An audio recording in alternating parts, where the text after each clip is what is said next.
Hi అండి. ఈరోజు మీకు నేను కొత్తగా కర్రీ పాయింట్ పెట్టిన వాళ్ళకి, లేదా చిన్నపాటి మెస్ కానీ క్లౌడ్ కిచెన్ మెయింటైన్ చేసే వాళ్ళ కోసం 1 కేజీ కొలతలతో బెండకాయ ఆయిల్ ఫ్రైని ఎలా చేస్తే మనకు రూ. 10 అదనంగా మిగులుతాయి. ఇవాళ వచ్చిన కస్టమర్ మళ్ళీ మనల్ని వెతుక్కుంటూ రావాలంటే ఎలా చేయాలన్నది స్టెప్ బై స్టెప్ క్లియర్గా చూపించానండి.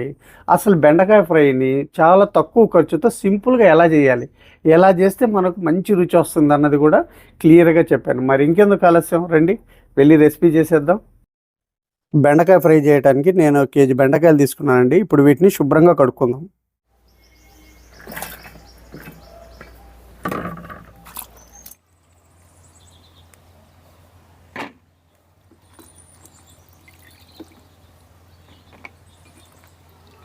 ఒకటికి 2 సార్లు ఇలా కడుక్కున్నాం కదా. ఇప్పుడు ఒక పొడి క్లాత్ తీసుకొని శుభ్రంగా తుడుచుకున్నాం.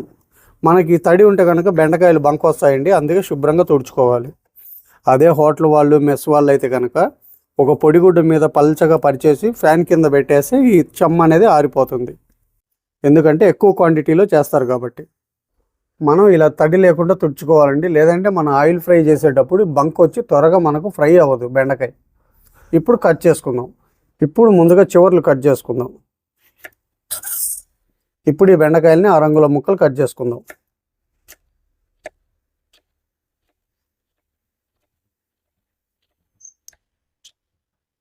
చూసారు కదండి, 6 అంగుళం మందాన ఇలా కట్ చేసుకున్నాం. మనం ఇలా అన్ని సమానంగా కట్ చేసుకుంటే ముక్కలన్నీ కూడా సమానంగా ఫ్రై అవుతాయి. మనకు చుట్టానికి కూడా లుక్ చాలా బాగుంటుంది. మనం ఒక్కొక్క కర్రీకి ఒక్కో విధంగా కట్ చేసుకోవాలి. ఇప్పుడు మనం చేసే ఆయిల్ ఫ్రైకి ఈ రకంగా కట్ చేసుకుంటే బెండకాయ లోపలికంట ఫ్రై అయ్యి మనం తినేటప్పుడు మంచి రుచిగా ఉంటుంది.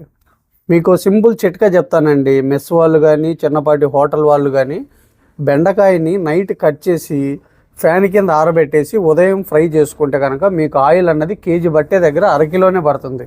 ఎందుకంటే ఈ బెండకాయ అంతా వాటర్ ఉంటుంది కదా, ఇదంతా డ్రై అయిపోయి మనకు త్వరగా ఫ్రై అవుతుంది. అప్పుడు ఆయిల్ తక్కువ పట్టిద్ది, మనకు గ్యాస్ కానీ కట్టెలు కానీ ఏవైనా అవి తక్కువ పడితే టైం కూడా చాలా సేవ్ అవుతుంది. మొత్తం ఇలా కట్ చేసుకున్నాం కదా. ఇప్పుడు ఒక బౌల్ తీసుకొని బౌల్లో వేసుకుందాం. ఇప్పుడు ఇందులో 1 టేబుల్ స్పూన్ ఉప్పు, 1 టేబుల్ స్పూన్ అల్లం వెల్లుల్లి paste, table spoon cooking oil.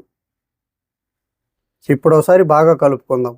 మనం ఇలాగ ఆయిలు, సాల్టు, అల్లం పేస్ట్ వేసి కలుపుకోవటం వల్ల బెండకాయకి అనేది ముందు జిగురు రాదు ఆయిల్ వేయటం వల్ల. ఇంకోటి ఏంటంటే ముక్కలకి బాగా పట్టి మనకు తినేటప్పుడు మంచి రుచి వస్తుంది.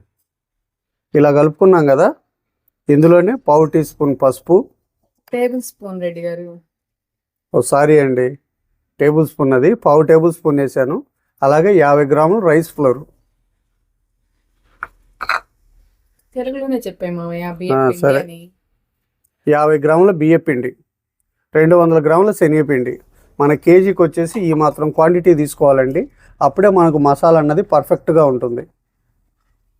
మనకు వాటర్ అవసరం లేదండి. మనం కొద్దిగా ప్రెస్ చేసి కలుపుకుంటే ఈ బెండకాయలో ఉన్న తడే సరిపోతుంది. మనం వాటర్ వేసామంటే కనుక మనం వేసిన మసాలా అంతా విడిపోయి ఆయిల్లోకి వెళ్ళిపోతుంది. కాబట్టి వాటర్ అవసరం లేదు. కాబట్టి వాటర్ లేకుండానే కలుపుకోవాలి. అదే మెస్ వాళ్ళు కానీ లేదా కర్రీ పాయింట్ వాళ్ళు కానీ నైట్ కట్ చేసి పెట్టి ఉదయం ఫ్రై చేసుకోవాలనుకుంటే ఉదయానికి మనకు వాటర్ లేకుండా డ్రై అయిపోద్ది. కాబట్టి కొద్దిగా నీళ్లు చిలకరించుకొని చేసుకుంటే సరిపోతుంది. ఇలా కలుపుకున్నాం కదా. ఇప్పుడు డీప్ ఫ్రైకి ఆయిల్ పెట్టుకుందాం. ఆయిల్ వేడైందండి. మనం ఆయిల్ ఫ్రైలు చేసేటప్పుడైనా కూడా మనం మొదటి నుంచి చివరి వరకు కూడా స్టవ్ని హై ఫ్లేమ్లో పెట్టి చేసుకుంటేనే పర్ఫెక్ట్గా వస్తాయి రెసిపీలు అన్నవి. లేదంటే కనుక ఆయిల్ లాగేస్తుంది. మనం వేసింది బంగాళదుంప కానివ్వండి, బెండకాయ కానివ్వండి, ఏదైనా కానీ మనకు ఆయిల్ బాగా వేడిగా ఉండాలి. స్టవ్ని హై ఫ్లేమ్లో పెట్టే చేసుకోవాలి. రండి,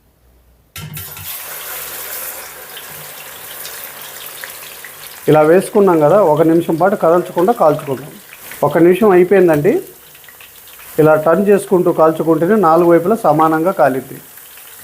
స్టవ్ని ఏమాత్రం కూడా మీడియం ఫ్లేమ్లోకి కానీ లో ఫ్లేమ్లోకి అడ్జస్ట్ చేయబాకండి. హై ఫ్లేమ్లో పెట్టి చేసుకుంటేనే మనకు ముక్క అన్నది పర్ఫెక్ట్గా ఫ్రై అవుతుంది. మనం 1 లీటర్ ఆయిల్ కళాయిలో పోస్తే లీటర్ ఆయిల్కు సరిపడేట్టు కేజీ ఒకేసారి వేయకూడదు. మనకు 200 గ్రామ్స్ మాత్రమే వేసుకోవాలి. అప్పుడే ముక్క పర్ఫెక్ట్గా ఫ్రై అవుతుంది. మనం అదే ఆయిల్ ఉంది కదా, ఇంకా పట్టిద్ది కదా, కళాయి పెద్దగా ఉందని వేసేసామనుకోండి, అది ఫ్రై అవ్వటానికి టైం తీసుకుంటుంది. ఇంకోటి ఏంటంటే కనుక ఆయిల్ లాగేస్తుంది, అది ముక్క సరిగా ఫ్రై అవ్వదు.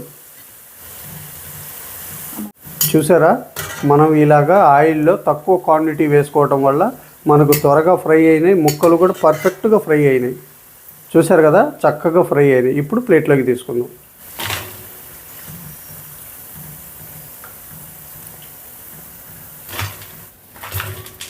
మనం ఇప్పుడు వాయి తీసాం కదా, వెంటనే వేసామనుకోండి ఆయిల్ చల్లారిపోయి ఉంటుంది, ఆయిల్ అంతా లాగేస్తుంది, ముక్క సరిగా ఫ్రై అవ్వదు, పైగా లేట్ తీసుకుంటుంది.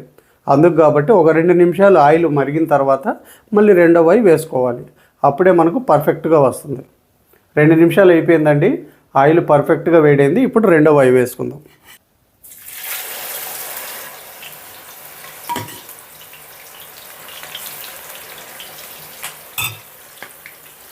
సేమ్ ఇదివరకట్లాగే 1 నిమిషం పాటు కదల్చకుండా కాల్చుకుందాం.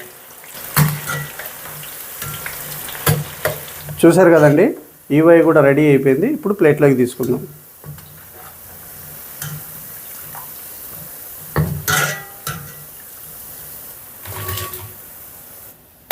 ఇప్పుడు మీకు ఒక చిన్న ట్రిక్ చెప్తా. ఫస్ట్ వేసింది పర్ఫెక్ట్గా వచ్చింది, రెండోసారి వచ్చేసరికి ఇలాగా ఉండగడుతుంది. ఇప్పుడు ఏం చేయాలంటే మనకు లేట్ అయ్యే కొద్దీ పిండిలో చెమ్మ పెరిగిపోయి అదంతా దగ్గరికి అయిపోతుంది అనమాట. అప్పుడు మనం ఎలా వేసుకోవాలంటే చూపిస్తాను మీకు. ఇప్పుడు పిండి నానిపోయి ఇలాగ అయిపోతుంది కదా, ఇప్పుడు దీంట్లో కొద్దిగా పొడిపిండి జల్లుకొని వేసుకుంటే మనం ఫస్ట్ వాయి వేసుకుంటే ఎలాగొచ్చిందో అంత పర్ఫెక్ట్గా వస్తుందన్నమాట. అంటే పిండి నానే కొద్దీ చెమ్మ ఎక్కువైపోతుంది కాబట్టి ఆ చెమ్మను తగ్గించి వేసుకోవాలి, అప్పుడే పొడి పొడిగా వస్తుంది ఉండగట్టకుండా. మీరు ఇలాంటి రెసిపీస్ చూసేటప్పుడు వీడియోని స్కిప్ చేయకుండా చివరిదాకా చూడండి, అప్పుడే నేను మధ్య మధ్యలో చెప్పే టిప్స్ మీకు అర్థమవుతాయి ఎలా చేసుకోవాలి అన్నది. మీరు స్కిప్ చేసి చూసారనుకోండి, ముందు చూస్తే బాగుంది, వెనక చూస్తే బాగుంది, మధ్యలో ఏం జరిగింది అన్నట్లు ఉంటుంది. అందుకు కాబట్టి మీరు వీడియోని చివరిదాకా చూడండి, మీరు చేసుకోవడానికి చాలా సులువుగా ఉంటుంది. మరి మిగిలిన వాటిని కూడా ఇలాగే ఫ్రై చేసుకుందాం. ఇలా ఫ్రై చేసుకున్నాం కదా మొత్తం. ఇప్పుడు దీన్ని పక్కన పెట్టి ఇందులోనే ఒక 100 గ్రాముల పల్లీలను కూడా ఫ్రై చేసుకుందాం. పల్లీలు కూడా ఇలా వేపుకున్నాం కదా, ఇప్పుడు ఈ పల్లీలు కూడా ఇందులో వేసుకుందాం. ఒక 10 పచ్చిమిర్చి చీలికలు, ఒక 4 రెబ్బలు కరివేపాకు ఇలా వేపుకున్నాం కదా, వీటిని కూడా వేసుకుందాం. ఇప్పుడు ఒక చిన్న సైజు ఎండు కొబ్బరి చిప్పను కూడా తురుముకుందాం.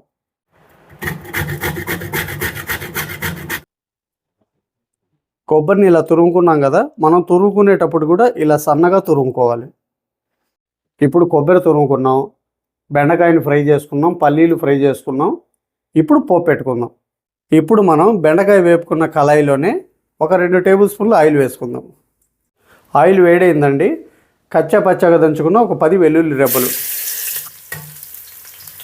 ఇలా వేపుకున్నాం కదా. ఇప్పుడు ఒక 5-6 ఎండుమిర్చి ముక్కలు, 1 టీ స్పూన్ జీలకర్ర.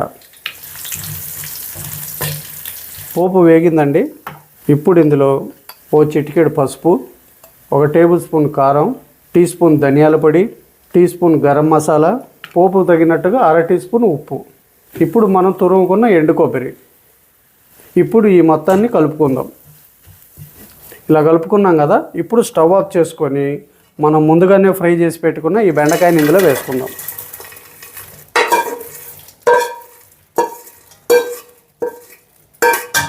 ఇప్పుడు ఈ పోపు బెండకాయకు పట్టేలాగా కలుపుకుందాం.